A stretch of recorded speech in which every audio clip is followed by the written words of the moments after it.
Welcome back to the Champagne on Ice podcast presented by the Field of 68. Conference play is officially underway for Illinois, and it did not start out on the foot that maybe we had thought. Illinois goes to the House of Horrors that is Welsh Ryan Arena, apparently has been the last 3 years, and drops an overtime slugfest to Northwestern. We will break that one down here, but also preview the first of two massive games at the State Farm Center this week for Illinois and a chance for them to bounce back.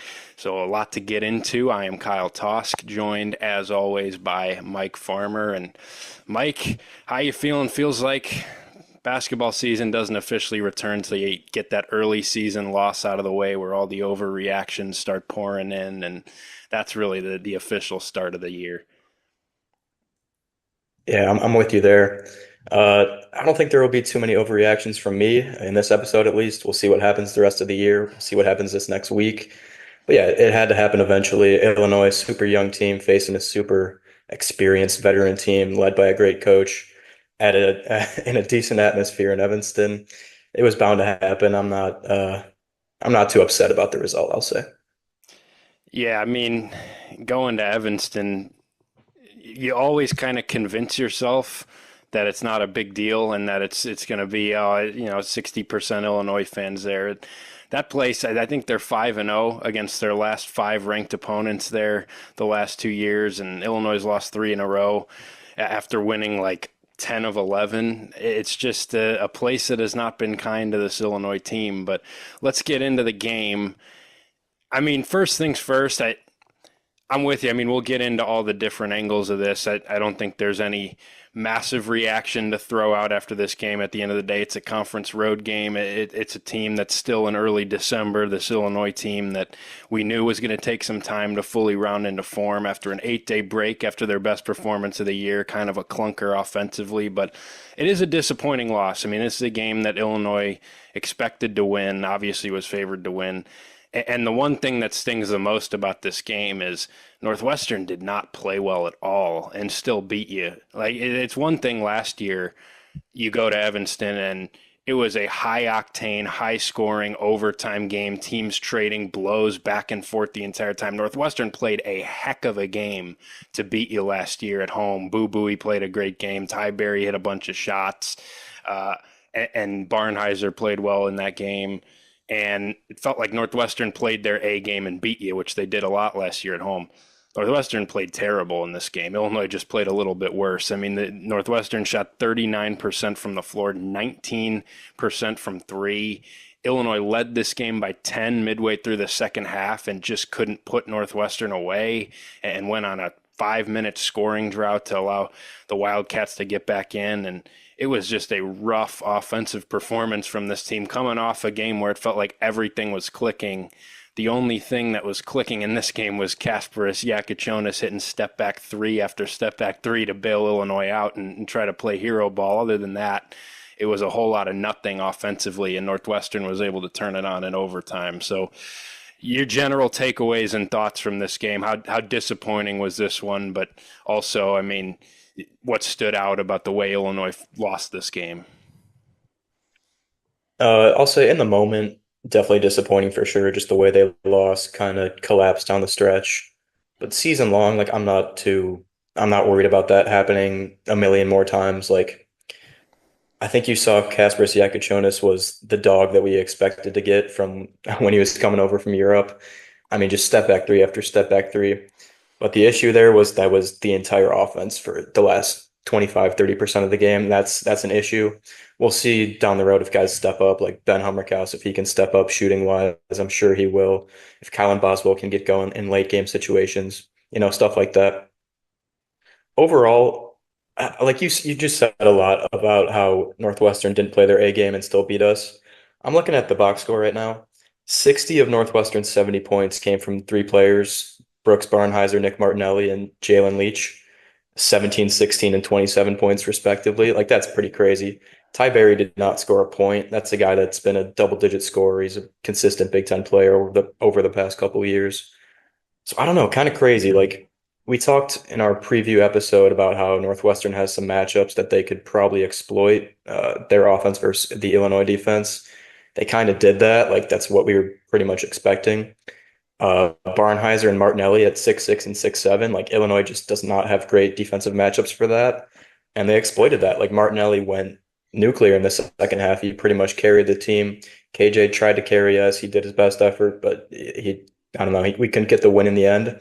I think a lot of that just comes down to veteran coaching, veteran players. Like pretty much their whole roster is 22, 21 years old. Illinois, on the other hand, 10 new players, transfers, freshmen, all these guys coming over from different spots, whereas Northwestern's been playing together forever. So I don't know, like execution was pretty poor in the late second half. I think I think the writing was kind of on the wall when Illinois led by 10 and wasn't able to close it out. KJ did his best, but nobody else was really contributing, so that's kind of where I'm at.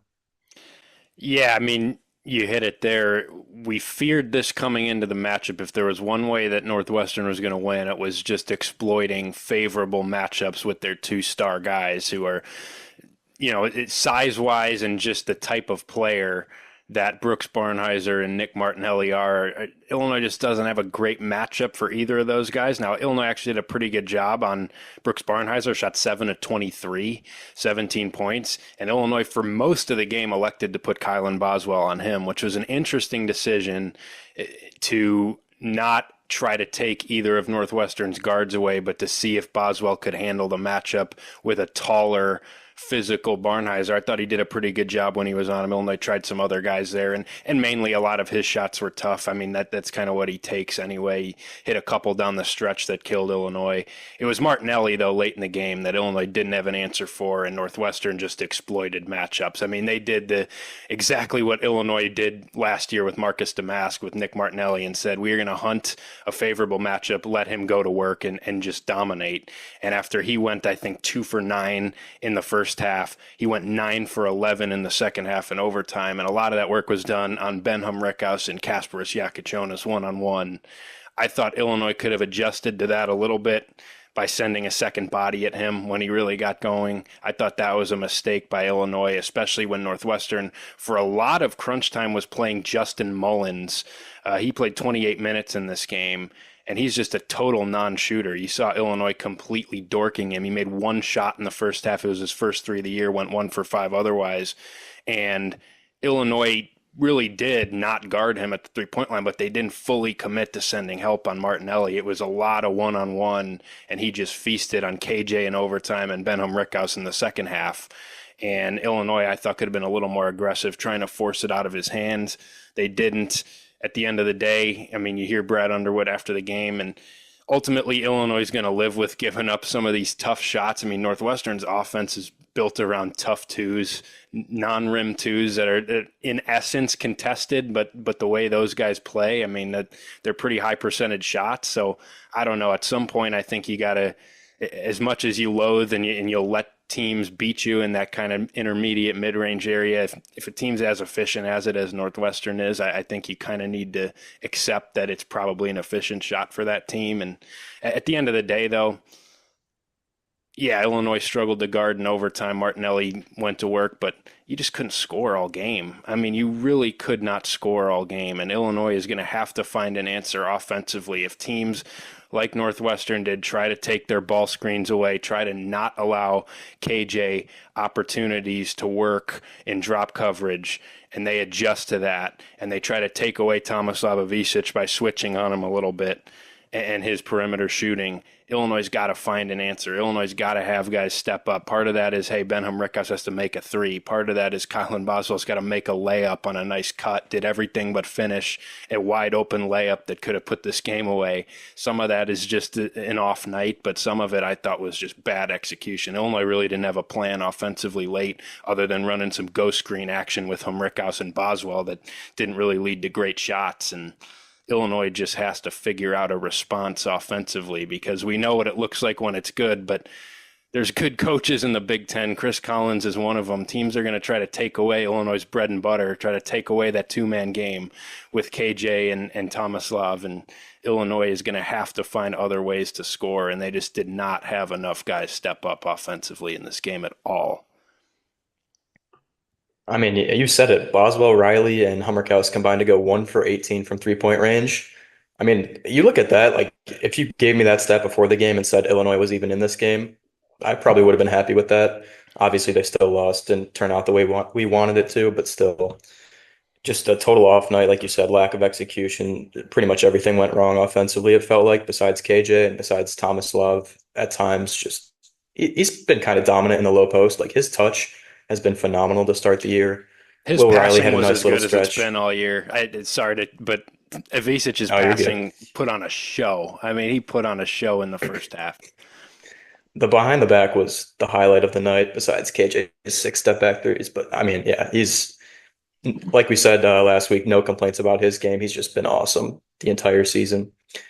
Well, yeah, 1 for 18 from three of your supposed best 3-point shooters. You're probably not going to win a game doing that, especially on the road against a pretty talented and just experienced Northwestern team. Back to your point about Martinelli, though, that felt like Marcus, like watching him just kind of abuse Illinois felt like watching Marcus Damask abuse certain teams last year with the booty ball action. I mean, they don't play the exact same way, but like a lot of it was just matchup hunting, getting to a spot that you really like. Damask, he would just feast in the low post. He could do a turnaround, the step through to get a layup. Martinelli has the floaters, the runners. He can do the mid post action too. And so I don't know, like you see, like Illinois had that on their roster last year. You saw how other teams failed to guard it, but then at the same time this year, you're facing somebody that's kind of similar, and then you kind of just collapse by having Humrickhouse and KJ just get abused for the entire second half. I saw a lot of people talking about Humrickhouse playing 40 minutes and how him not being subbed out lost us the game. That's part of it. Yeah, like I agree with you to some extent, but at the same time, unless you're calling for like a double team, like Kyle was just calling for, a double team or I don't know, some other way to stop Martinelli, like I don't know who else you're going to put in besides Hummerhouse because we said last week we just don't really have a matchup for these guys. Like if Illinois is facing big guards and I guess wings this year, and they're really talented like Martinelli or some other guys in the Big Ten, like it's going to be an issue all year long unless you pull out some other form of defense, I guess. And I will say Ty Rodgers probably would have helped this game. I don't know. I feel like that redshirt decision looks a little questionable right now because Trey White has not been playing his best ball. And we don't really have a defensive stopper for the big guards and the wings, like I just said. So that was something I noted too. But yeah, just lack of execution offensively. Martinelli cooked us for 25 points in the second half in OT, I think. Just really went at whoever he wanted to go at and scored. So season long, like I don't have that many concerns. We're gonna have to adjust in some ways. The defense still played pretty fine. Like three players did all of Northwestern's scoring for the most part. And then I don't know, I keep saying it, but our offense just really wasn't there on Friday night. I'm glad you brought up the Humrickhouse point. Felt like that was the primary talking point after this game was the way he played. Let's face it, he had a really, really bad night in pretty much every regard. I mean, he was hurting Illinois when he was out there, both on both ends of the floor. I mean, if he's going to shoot 1 for 9 from three, he's not going to be of much use to this team. That's really the simple matter of fact. I don't think he's going to shoot 1 for 9 from three most nights. That might be one of his worst shooting nights of the season. This guy is a proven shooter, but he was really hurting Illinois. And yeah, a lot of people were saying, why didn't Brad pivot? Why didn't Brad take him off the floor? He played 39 out of 45 minutes in this game, tied for second most on the team with Kasparas Jakiconis. I get all that, and I think it's a very valid question to ask. I do see at the same time what Brad Underwood's thinking was with him. At the end of the day, what Illinois needed to win this game and to close this game out was to score, was to generate good shots. Your most efficient offensive lineup by far is the five that Brad Underwood had on the floor late in crunch time. That lineup has been really, really good on the offensive end. Rickhouse got some open shots. He missed them, all of them except one. And I mean, for Illinois trying to find an answer offensively, I think Humrickhouse is a big part of that just in terms of his spacing and the gravity that he draws with his ability to shoot and the fact that teams are not going to be able to help off him in any situation, are always going to have to account for him. But I get it. Like, I thought Morez Johnson was really impactful in his 12 minutes as usual, and he barely saw the floor in the second half and overtime. And I think, you know, we keep talking about it. How viable is the two big lineup with him and Thomas Adavicic? We've seen it in every game since we started talking about that. Brad Underwood has played that lineup in 4 straight games after not playing it at all in the first 4. And part of me does wonder what it would have looked like if you bring Merez in at times and you put him on Martinelli and you say, we're just going to throw this physical brick wall defender on Nick Martinelli and see if we can slow him down, sacrifice a little bit of our offensive spacing to say, hey, we want to make sure that pretty much Northwestern's primary source of offense is shut off here. I think that maybe was a mistake in this game. I would have liked to see something else. Maybe that means a little more Trey White, although I don't think he was giving you a whole lot, and Illinois didn't have much interest in putting him on either of Northwestern's 2 guys. That's something I kind of want to hit on later too. But I don't know. I'm back and forth on it. I'm not one of these people that's bringing out the pitchfork saying Brad cost this team the game because he left Tom Rickhouse there too long. I think ultimately Illinois' inability to score the ball cost him this game, and I think the idea of having Rickhouse out there to help you do that is a good one. He just couldn't make shots all night. But I don't know. I think it's a valid criticism to have in this game, to see a guy that's hurting you that badly and to just continue to ride with him, not even try a couple minutes of somebody else, especially a guy who continues to be ultra productive in Merez. I'm going to keep it short and sweet. If you're going to put Merez in for the last, I don't know, like at any point in the last 10 minutes, you're just asking that much more of KJ because Merez, he had some good finishes this game. I love Merez, but like still not the offensive factor that Ben Hummerkaus could be if Ben Hummerkaus was shooting better than 1 for 9, obviously. So I don't know, like if you bring Merez in, you're just asking so much more of KJ. KJ was already the only offense for the last pretty much 15 minutes of the game with second half and OT. So I don't know, like I think Merez probably could have fouled out if he was guarding Martinelli for extended periods of time. Like I think Martinelli's a really savvy player. I'm a fan of his, so I don't know. I do like the Merez Tommy lineup for a lot of scenarios. Like I think they've been really good together. Tomislav had that really beautiful pass to Merez. Merez finished. Like it's worked well at times. I don't think this time in the last 15 combined minutes of the game, I don't think it really would have been the time for it. I could be wrong. I mean, we didn't see it, but I don't know. I'm like you. I'm not bringing out the pitchforks for Brad like some people on Illini Twitter are after every single loss of the past 5 years. Like I'm going to ride with the coach that's won the most Big Ten games over the past half decade. I don't know about everybody else, but I don't know. I'm pretty confident still. Yeah, no, I agree with that. I will say I don't think this was, I mean, I think Brad would admit to you this wasn't his best coached game. I did think Chris Collins got the best of him in this game, just from an execution standpoint and a plan offensively standpoint for the most part. I mean, Northwestern knew exactly where they wanted to go late in crunch time, late in overtime. Illinois didn't have much of a plan on the offensive end. I think it's part of the process with this team. I mean, you got to realize Brad Underwood's learning this team just as much as everybody else. I mean, Brad Underwood has molded together 10 brand new guys and has tried to craft a scheme and an offense around these guys. And there's a formula that works really well. We saw it in the Arkansas game, but there's just going to be a constant chess match all throughout the season of the way teams are going to guard KJ and the way teams are going to try to take away different aspects of Illinois' offense.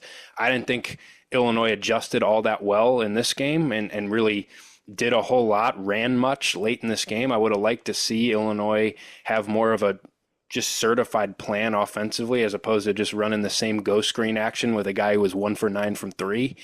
But at the end of the day, I mean, this is Brad Underwood's a guy who's proven that he's going to get the most out of his team. He's going to mold a team around what he has.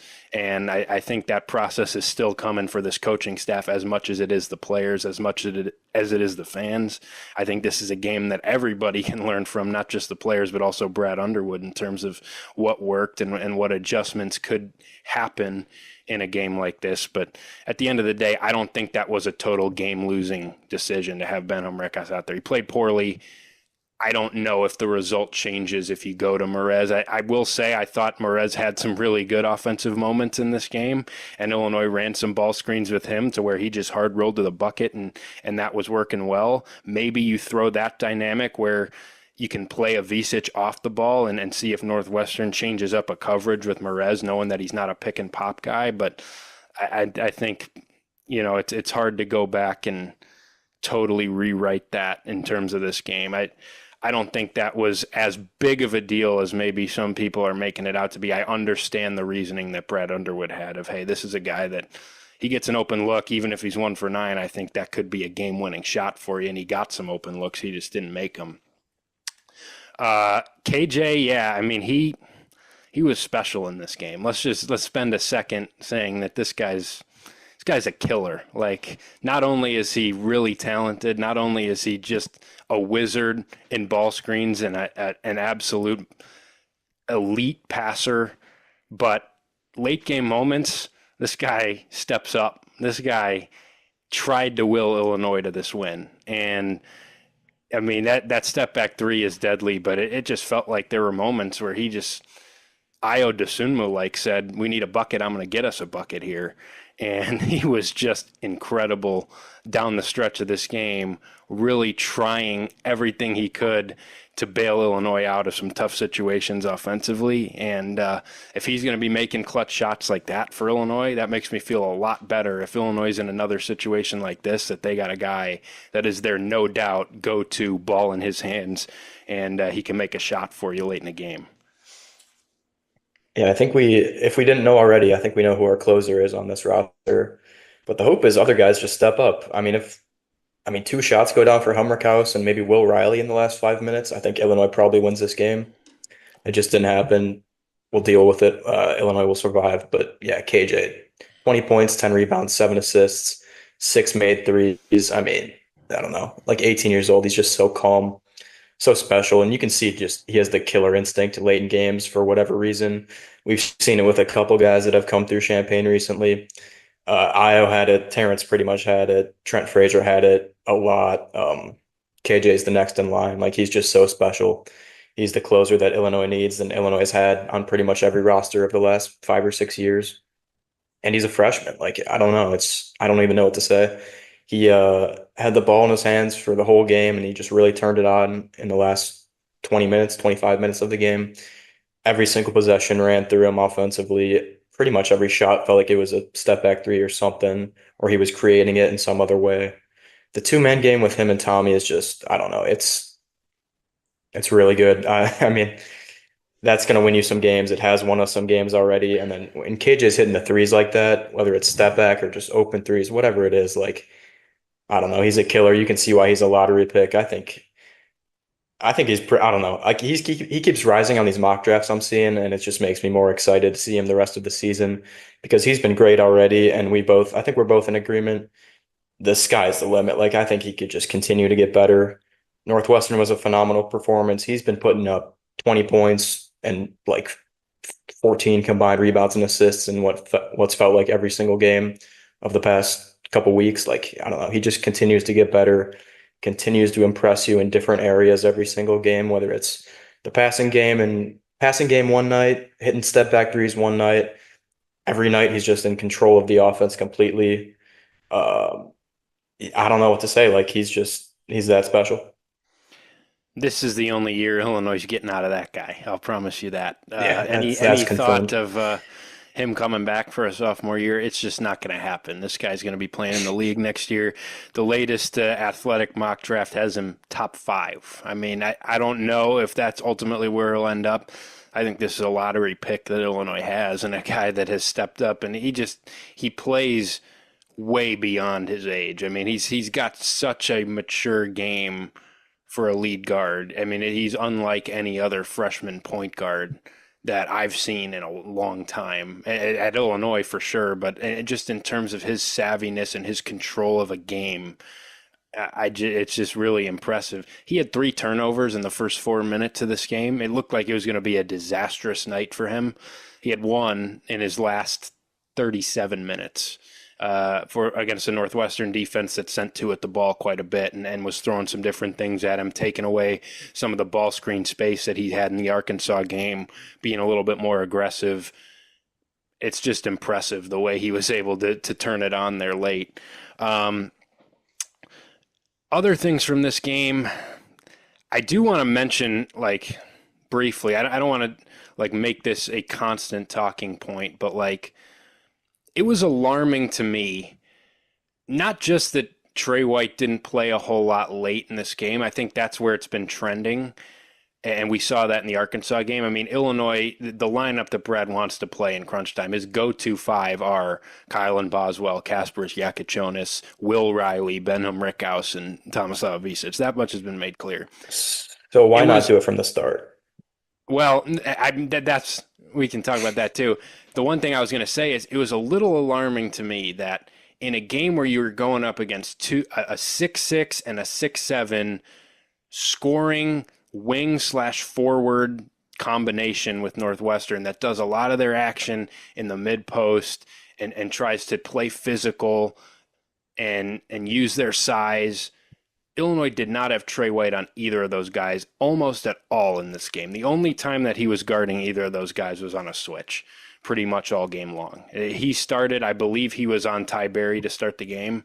I'd have to go back and look at that, but Kylan Boswell was on Brooks Barnheiser, and Benham Rickhouse was on Nick Martinelli at the start of this game. Trey White was not on either of those guys.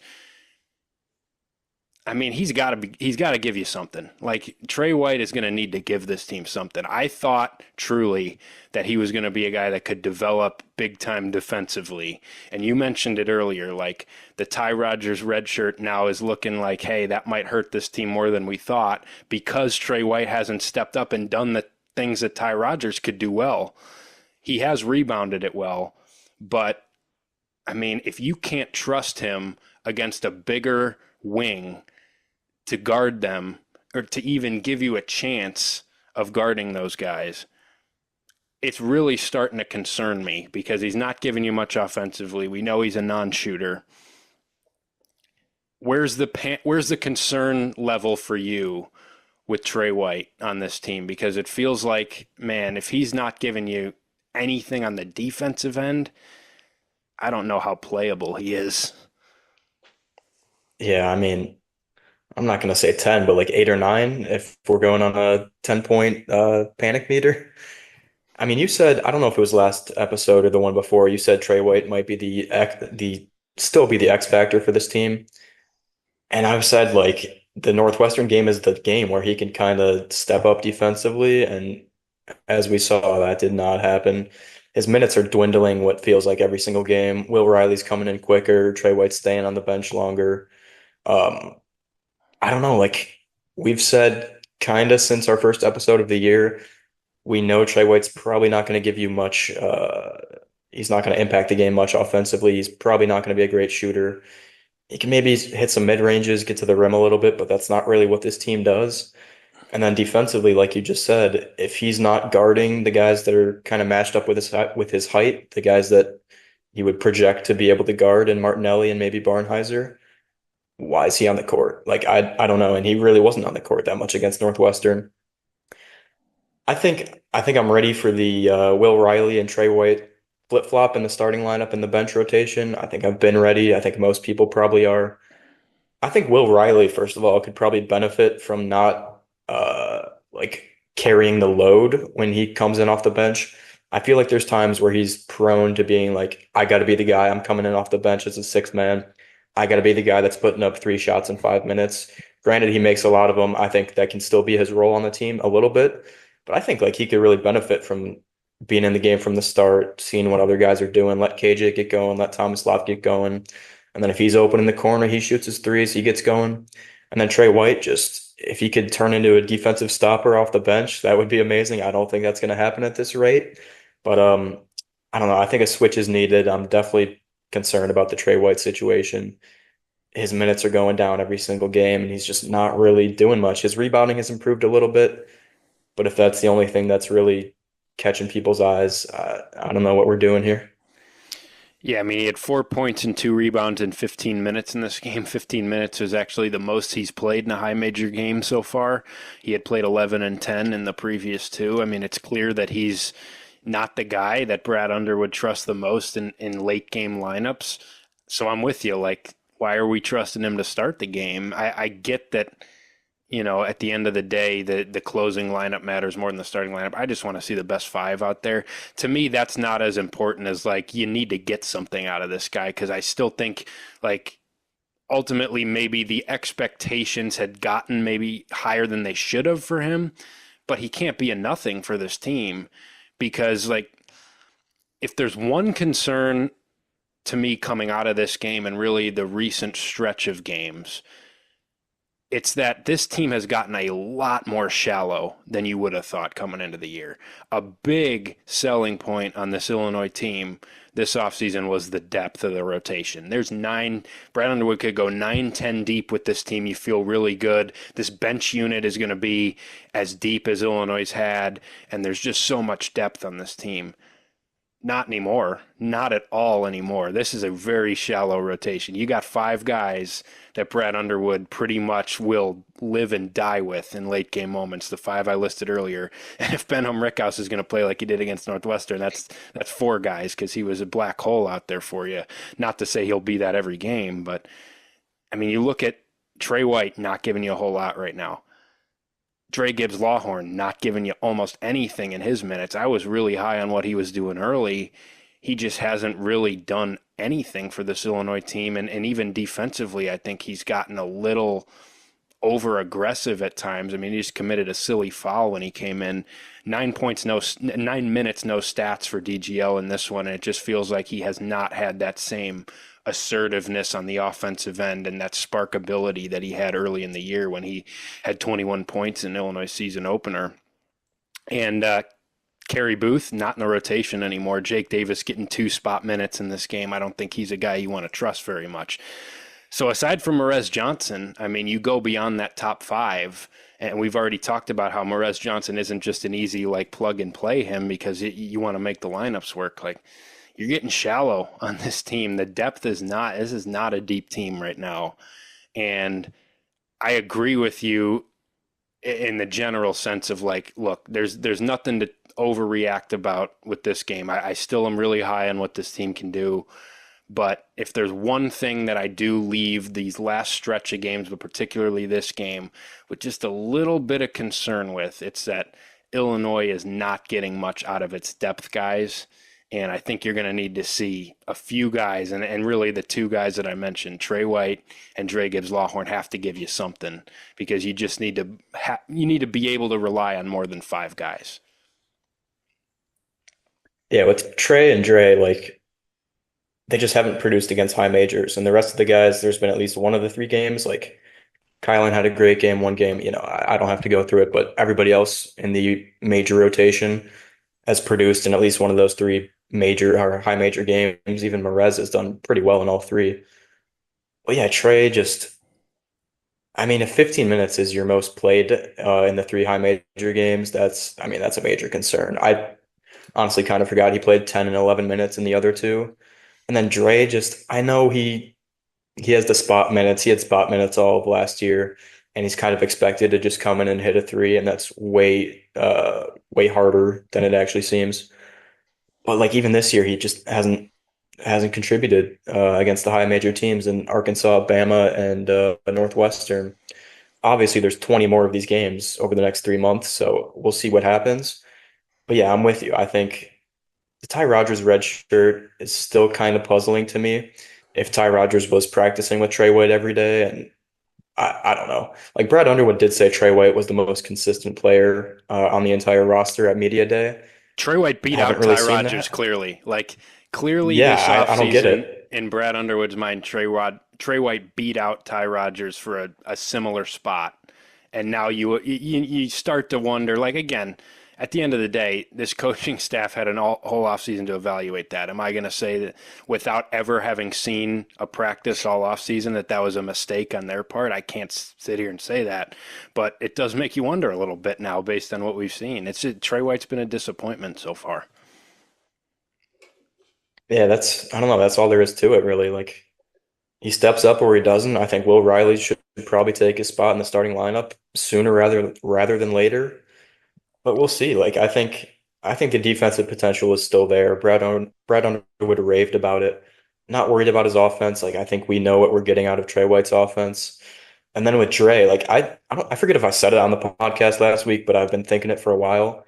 He is way too over aggressive on defense because he's coming in and it's like steal or bust. Like it's leading to fouls. It's leading to I don't know, like just golden opportunities for the offense we're playing against.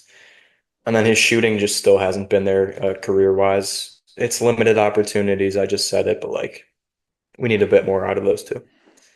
Yeah, there's no question. And for Trey, like I would like to see him use his body a little bit to, I mean, he was a pretty good driver at Louisville. He did a lot in the mid range. I know that's not a shot that this offense really generates a lot, but I think there's still something. I mean, he can, especially like off ball movement too. I think he's a guy that's proven he can be a good cutter. There's opportunities like when Illinois was stagnating late, obviously he wasn't in the game, but like that's an opportunity where if he proves himself enough to earn late game minutes, his cutting ability and his ability to play around the rim, I think, can still help your offense. But yeah, the defensive side of the floor is where you need to be able to trust that guy. He's got the length. He has the athleticism. There's profile things that should make him a capable defender, but it's clear that Brad Underwood just doesn't trust him with top assignments, which I was hoping maybe you could get to a point where, hey, you got a 6'6" guy on the other team that can cause problems. Hey, we're going to put Trey White on him, and hopefully he can battle. Illinois didn't even try that. So that's what concerned me. But I agree with everything else you said. Let's move on to this next game for Illinois. Tuesday night, 8 o'clock tip on Peacock. Illinois hosts Wisconsin. Currently number 11, Wisconsin. I think there's a chance they'll drop out of the top 25, as Illinois most likely will after Wisconsin has lost their last two. After starting 8-0, they lost at home to Michigan on Tuesday and then went to Marquette and lost by 14 on Saturday. But a Wisconsin team that picked pretty low in this conference. I wasn't high on this roster all that much in the preseason, but they've found a way to do it again. Feels like Red Guard just finds ways to win with rosters that are a little bit underwhelming. But this is a Wisconsin team I think is going to come into Champaign, and it's going to be a challenge for Illinois. This is a tough matchup, a tough opponent, even if the Badgers are a little bit cold right now. And the one thing I'll say about this game on Tuesday night is it's a huge game for Illinois. Like, it is a really big game. No early December game makes or breaks anything about your season. But this is a big one for Illinois to win, because obviously you got Tennessee coming in on Saturday. By the way, they're going to be number one in the country in the AP poll on Monday. Number one team coming to Champaign. Should be an electric scene in Champaign on Saturday. But that's a game that's going to be an uphill battle even at home for Illinois. That's an outstanding Tennessee team. And starting 0-2 in conference would put you in a pretty deep hole going in. I mean, it's not an unsurvivable hole, but an 0-2 start in these two early season conference games would hurt bad in terms of talking conference title upside for this team. And losing a home game against a team that I still don't think is going to be at the top of this league would not be a good development for this team. So you need to get this game at home against Wisconsin. I think it's a massive game to just get one here in this stretch. You also got the bragging rights game coming up against a Missouri team that just beat Kansas. So this is probably the most winnable, or the game that on paper should be the easiest for Illinois to win over their next four. And I think it's really important that Illinois gets this one done. What are you going to be looking for in this matchup? Oh man, I'm gonna preface this by saying I think you're partly with me on this because you just talked about it, honestly. But since I've been like a college basketball diehard, I started watching like super diehard probably 2019 or 2020. There hasn't been a moment where I've thought Wisconsin is like a great team. The roster is just never as talented as it should be based on the record. And that's credit to Greg Gard and the whole coaching staff and just the culture in Madison. And I'm thinking the same thing this year. Like, are they a solid team? Yes. Did they just beat Arizona a couple weeks back? Yes. Do they have some good wins across the board? Of course. Good players here and there, yes. But overall, there's such a talent difference between a team like Illinois and a team like Wisconsin. Obviously, Wisconsin plays a certain way where they're not going to turn it over a ton. They're going to get to the free throw line a ton. They're not going to make mistakes. But I think you've seen in the past 8 games where Illinois has won all 8, including I think 4 in Madison over the past couple of years. Illinois has found a way to beat these guys regardless of how good Wisconsin plays. I think, and I'm going to say I think that it continues this week in Champaign, and I think it has to because, like you just said, it was 2 years ago. I know Illinois started at least 0-2 in Big Ten play. It might have been 0-3. Like I remember they lost to Penn State and some other teams, and that was kind of a sign of what was to come that whole season.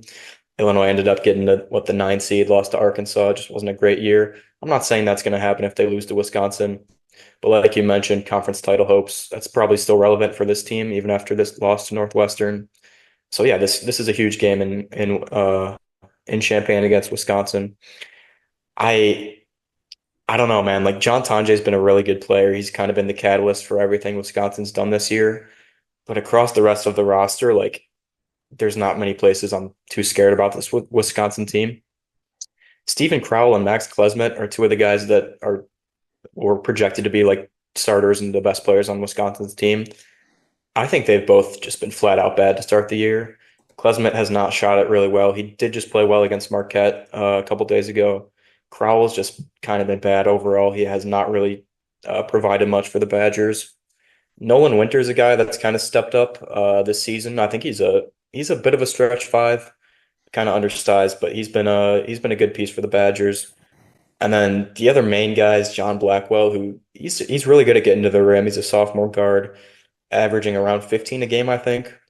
Doesn't shoot it a whole lot, but he can get to the rim. He could be a decent matchup problem for Illinois. But I don't know, like the bench isn't that good. I know we just talked about how Illinois' bench hasn't been great, but across the board, like it's a solid roster. They're going to play, I mean, they're going to keep it close. They're not going to make a whole lot of mistakes. They're going to do what they do well, even if it's on the road against Illinois, against a really talented team. But I think Illinois pulls this one out. We'll get to predictions later, but I'm really not too scared of the Badgers. I think, yeah, Illinois needs to win this one. I think certain things set up well here.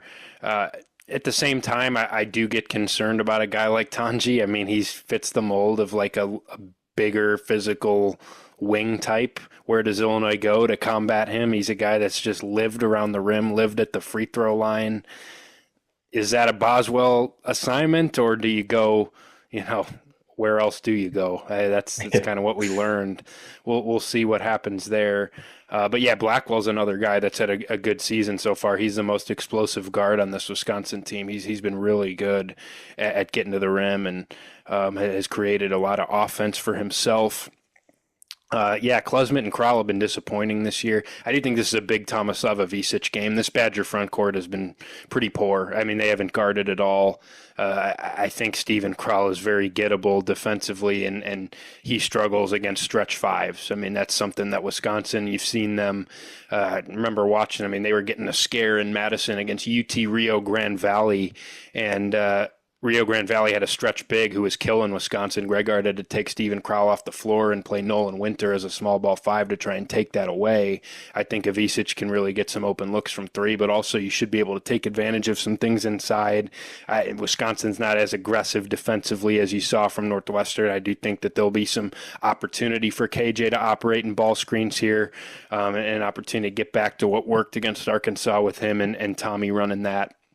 Hopefully you get a much better game from Benham Rickhouse in this game. Wisconsin's given up a lot of threes, so we'll see. It'd be a great game for him to bounce back. But really, I mean, where the Badgers have been hurt badly this year is they have not stopped anything at the rim. Their rim defense has been bottom 40 in the entire country. Teams have been unbelievably efficient. They got no rim protection. Steven Kral's been a foul machine this year, and when they've had to go away from him and play smaller lineups, there's just no interior presence. Illinois, I think, to me, has to be aggressive in this game, and their two guards have to spearhead that with their downhill ability and trying to put pressure on this Badger rim defense. Kasparis, I think, hey, the step back threes are great against a team like Northwestern who's going to try to take away your driving angles, take away your opportunity to operate off ball screens, but against a team like Wisconsin, Kasparis has to put his head down and drive and try to score, try to get to the free throw line. Kylan Boswell, when he's been assertive, when he's flipped that switch in his head and said, hey, I'm going to go score, we've seen some flashes of him ability to be really physical finishing around the basket. This is one game where I want to see him both those guys in the Illinois backcourt really force the issue on this Wisconsin defense. Try to put fouls on those guys or just get to the rim where there hasn't been much resistance. I mean, Wisconsin has gotten eaten alive in the paint this year. And yeah, Visic and Morez are guys that can try to exploit that, but really your guards have to be the ones getting you those paint touches on this Wisconsin team and putting pressure on the rim for you, hopefully finding opportunities to spray out to Will Riley and Ben Humrickhouse, who are sure due to make some shots. So I feel pretty good about this matchup for Illinois. I think there's going to be opportunities if they do some of those things offensively, but this Wisconsin team can beat you. There's no question. If you play like you did offensively against Northwestern, boy, Wisconsin absolutely can beat you because that was pretty poor. But we'll see here. Wisconsin has looked a lot different than they have in the past in terms of really efficient offensively. They're playing with a lot more pace than they have in the past. This is a team that was in the 300s tempo-wise for years, and now they've snuck into the top 200. They're still not a blazing team that's going to run up and down, but they'll take advantage in transition when opportunities are there. So it's a little different mold of a Wisconsin team, but I'm with you. I feel pretty good going into this game. I do think Illinois has a lot of advantages and matchups that you can exploit, but going to have to figure out a matchup for Tanji and going to have to exploit the Badgers at the rim to win this game. I mean, I think it's got to be Boswell and Tanji, right? I don't know who else you go to, as we said a couple minutes ago. Yeah, I mean, he did a nice job on Barnheiser for the most part, I thought. I mean, it's just a matter of, I mean, yeah, Tanji's a guy that's really going to play with his head down, trying to attack the rim a lot. I mean, he can do some things in terms of pull-up shooting, and he's a decent shooter, but I think Boswell can handle that because ultimately what you want to do is cut him off from getting inside, drawing the help, and putting fouls on guys because he's just lived at the free throw line, and Boswell we know is physical enough and can move his feet well enough to probably do that. I think that's the only answer there. Yeah, I trust him with it. Honestly, I did not realize Tanji's a 42% three-point shooter to start the year. That's kind of scary. He's just been good all around, including at the free throw line. He's there 10 times a game, it seems like. But back to your point about attacking the rim for Illinois offensively, I think Trey White has to be lumped in that group with Yeah. Boswell and KJ. Just attack the rim. Like he's gonna have, I don't know who will be on him, Klesmit or Blackwell or something to start the game, but he's gonna have a height advantage there. He should have a physicality advantage, like you said that a couple minutes ago too. Um, yeah, he's got to go out and get it this game. I think Illinois just they're set up well. They're at home. It's a game they probably need to win for conference title hopes if we're looking ahead 3 months already. But yeah, I think Trey White needs to have a good game, or else I think the writing's kind of on the wall for him. If we're getting to his fourth high major game in the orange and blue uniform, and he's just playing 10, averaging 12 minutes a game in those 4 games, my panic meter would be at a 10, and I don't know, I don't say that lightly. But yeah, Boswell and KJ, I trust them to get downhill. Um, yeah, Tomislav, I think he can abuse Crowell kind of like Kofi did a couple years back. He's not going to drop 37 and 12, but at the same time, like you said, stretching the floor from the three-point range. And then just Crowell's a foul machine, and he can be really prone to just simple mistakes at times, even though he's like a senior at this point. And I think Tomislav is just so fundamentally sound. I think his baby hook, like his touch around the rim, is going to be a huge key in this game.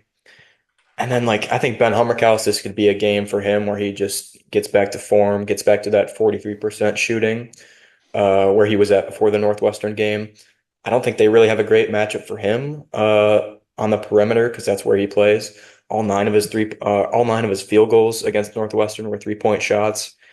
You're gonna have Carter Gilmore on him. I'm not really sure who Wisconsin's matchup is for Ben Hummerkaus. Just overall, like Wisconsin's defense is 88th in the country right now, according to Ken Palm. I'm just not really worried. I think it's going to be a close game just because that's what Wisconsin does to every single team, pretty much, no matter what the situation is, no matter where they're playing. So I'm not predicting a blowout or anything, but I think a lot of things just point to a kind of comfortable Illinois win. I think it's a really good offensive day for Illinois. Just playing at home, I think guys are going to get going and really start to look good ahead of this Tennessee game, ahead of this Missouri game in a couple weeks. So I think it's going to be a good day for the orange and blue. The one other thing I'll say about Avicic is that like Illinois needs to take advantage when he's got a matchup. They have to find him because he's such a good passer that he's going to take advantage of it one way or another. There were times in that Northwestern game where Northwestern was switching with him, whether it was off ball or when Illinois was trying to run a high ball screen, and he had like a guard on him. There were Ty Berry and Jalen Leach were on Avicic, and KJ just didn't throw him the ball. Kylan just didn't throw him the ball. And if he's going to get those matchups, it has to be thrown in there because he's either going to have a matchup where he can go to work, or if the team's going to send help on him, he's such a good passer that you know he's probably going to generate a good look and pass where the double comes from. So, like, I mean, he's just a guy that he is going to draw so much attention. He's gotten himself to a point where he's so integral to what Illinois does and what Illinois tries to run offensively that teams are really going to sell out to try and take away his three-point shot and are going to try different things to make sure that Illinois can't get an advantage there. But if he's going to get matchups like that, or if teams are going to switch on him or get cross-matched with him, Illinois has to throw that every time because he's really got to be that safety valve. I thought that was one way that they failed to maybe generate some offense late in that Northwestern game, was taking advantage when matchups presented themselves with him. And I think Wisconsin could do some similar things here in this game to where ball's got to get to him. If he's got a matchup, you got to get him the ball. Let's get to predictions here. Let's do it. I'll start in this one, although I'll let you start because you already gave away yours, basically. You've said it without saying it like 4 times, so you may as well go. Okay, I don't think we reached the 90s, but I'm going like 87, 79. I don't think it's going to get out of hand at any point. I do think Wisconsin's a good team overall. It's a great program. I mean, every single year under Greg Gard, they're competing, fighting for tournament berths, fighting for conference championships when they're picked 14th in the conference. So yeah, a comfortable 8-point win. I think Illinois looks pretty good overall. Maybe Klesmit gets hot or something to keep Wisconsin in it, but yeah, I feel pretty good about that. Yeah, I think it's a perfect spot for Illinois. You come back home, you had such a long layoff before the last game, and then you play your first conference road game, your first true road game. Things don't go well. Now you got some time to fix some things, but you don't have as long a layoff, so now you get to come home and quickly put some of those concerns to rest from the Northwestern game. I just think it lines up. We've already seen in the first week of Big Ten play, home teams have feasted, especially the good home teams. I'm not talking about Minnesota here, who got blown out by Michigan State. We're talking about the good home teams here against quality competition have played well. And State Farm Center is still an awesome home environment. I think we got 2 great games in store there, but starting with the home conference opener against Wisconsin, I think Illinois gets right here. I'm with you. I think Illinois gets back to scoring offensively. This Wisconsin defense has not been good this year, and I think Illinois can exploit them at the rim. I think Avicic can give them problems. We've seen KJ play really good basketball here recently. I think he has another big game. I got Illinois here, 86-76, getting a nice 10-point home victory. That'd be their 9th straight against Wisconsin. Illinois had lost, I think, 15 in a row before Yeah, it Io was and 15. company. Io and company went there. And was that the COVID year? It was the COVID. It No, it was was, the yeah. year before the COVID year. It was the year that COVID canceled the tournament. So it Yeah, was yeah. 2019-20. I think it was January 2020. Io and company went to Madison, snapped the 15-game losing streak for Illinois against Wisconsin, and now Brad Underwood has won 8 in a row since then, could make it 9 here. And Illinois plays Wisconsin twice this year, so chance to get to double digits. I think they at least get the home matchup here with the Badgers. Let's do it. Illinois has to get this one. It's a huge game. It is a huge game. I'm gonna book it right now. We're going for 10, 10 straight. I still remember that Io game. Like you could just tell that was kind of the moment the Illinois program was brought back to life, That courtesy of was it, Io right? and Trent Like and those that was guys. the day. That was the day you can circle of like this is where everything turned. Because up until that point, that team struggled too. They lost to Miami at home. They lost the bragging rights game, and then that game was like the exact turning point of the program. Yeah, and I'm not even just saying that. Like I remember Robert Rosenthal had a tweet maybe last year, 2 years ago, where he pointed out that game. Like I think it was, I don't know, it was like Illinois' Big Ten record in the past 5 years before that game, and then the 5 years after that game. and it was like 30 and 70 versus 70 and 30 or something like that. So yeah, that game was phenomenal. I still remember that one. But yeah, I don't know. I think Illinois wins this one. I think they probably win when they play them in Madison, and I think it's going to be a good season for the Illini still. Yeah, I'm still high on this team. I think there's nothing to overreact about with a brand new, younger team going on the road against a very experienced team, losing in overtime, playing an ugly game. I think we expected some of this to happen. Now, I would have liked to win that game. I do think it's a loss to a team I'm not sure is going to make the tournament. I'm not sure if that's going to hold up as a quad one loss, but you're going to have a couple of those. It's early December. This is a big stretch for Illinois.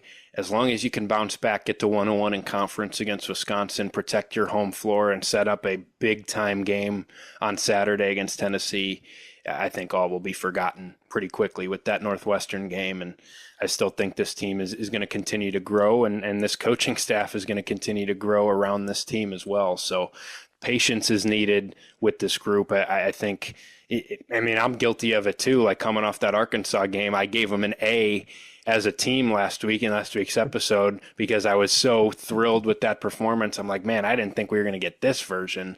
But it's just a reminder that there's going to be a lot of fluctuations, at least early on with this group. But I'm with you. I'm still high. I think this is still going to be a big year for Illinois, but a game like Tuesday night goes a long way for that. Anything else to add before we close it out? I don't know. I've had a lot of fun watching this team, and I think the fun continues with a nice win over Wisconsin. That Tennessee game is going to be absolutely electric. Assuming Tennessee's number one, I mean, the game will be sick regardless, but number one is just a whole new level. So yeah, hyped up for that one. Can't wait. I don't think there's any reason they won't be. AP poll comes out today when this podcast gets released pretty shortly, actually. Auburn and Duke lost. Pretty certainly going to be number one. That'll be the first number one team to come to Champaign since 2013 when Illinois knocked off Indiana on Tyler Griffey's buzzer-beating layup and the Orange Crush stormed the floor. That was a pretty fun game. Since then, a number one team has not come to State Farm Center until Saturday. I cannot wait to be at that game. We will break down that matchup later on this week right here on the Champagne on Ice podcast. So stick with us. We'll break down the Wisconsin game as well after that one is over and talk a lot about that Tennessee matchup, which should be a lot of fun. But until then, make sure you go follow us on Twitter at Champagne on Ice. Subscribe to the Field of 68 Podcast Network YouTube channel. All of our episodes stream live there and get us wherever else you get your podcasts. We're on Apple, Spotify, Google, anywhere else you can find us there. But until then, hope everybody enjoys the game on Tuesday night. Here's to a bounce back victory for this Illinois team, and we'll be right back here on the Champagne